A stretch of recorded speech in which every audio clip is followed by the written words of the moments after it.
Assalamualaikum warahmatullahi wabarakatuh.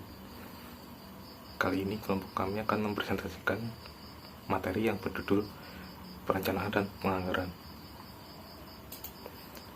Anggota kelompok kami yang pertama itu saya sendiri, Sudin Fauzan Munif, yang kedua Rendika Reza, yang ketiga Madya Pramesti, yang keempat Firda Ayu.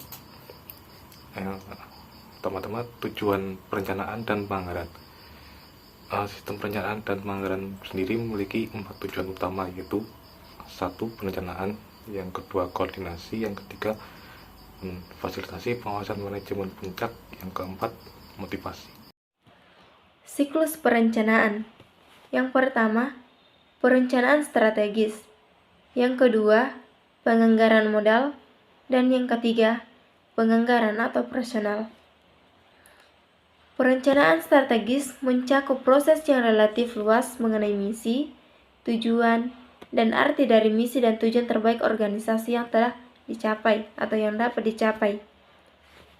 Proses perencanaan strategis umumnya melibatkan eksekutif senior perusahaan dan seluruh manajer yang sebagian besar memiliki informasi yang luas.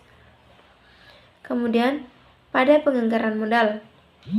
Penganggaran modal melibatkan identifikasi dari program tindakan khusus untuk beberapa tahun ke depan dan spesifikasi dari masing-masing sumber daya yang akan digunakan. Kemudian pengangguran atau operasional.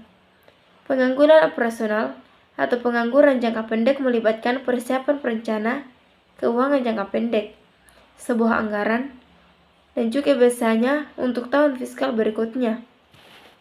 Anggaran sesuai dengan struktur pertanggungjawaban organisasi dan memberikan pendapatan, biaya, aset, dan liabilitas secara detail dalam line time yang sesuai. Penentuan target.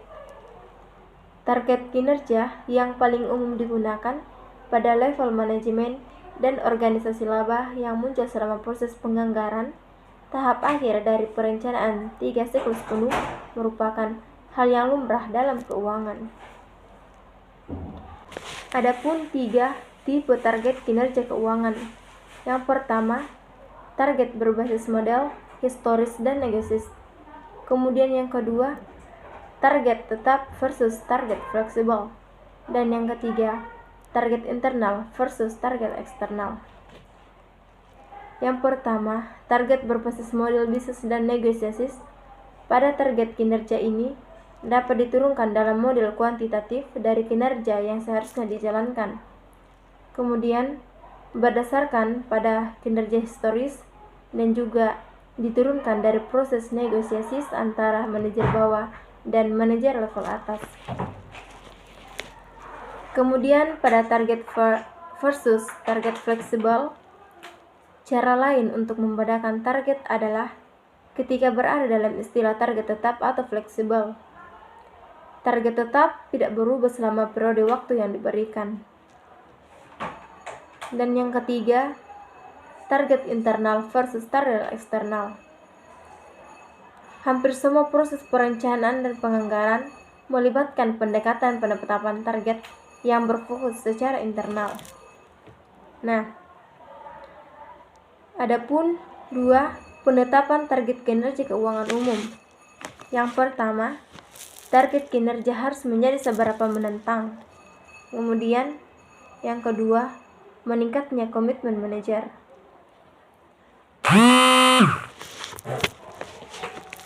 Nah, pada poin pertama, target kinerja harus menjadi seberapa menentang. Nah, masalah pertama menentukan target kinerja keuangan adalah seberapa sulit atau seberapa menentangkah penetapan target tersebut.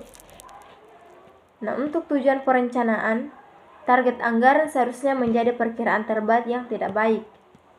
Target anggaran seharusnya sama dengan kinerja yang diharapkan, yaitu dengan kemungkinan 50% kesempatan untuk pencapaiannya, sehingga mungkin terlewatkan untuk dilampaui. Yang kedua, meningkatnya komitmen manajer. Tingginya target anggaran yang dicapai meningkatkan komitmen untuk mencapai target.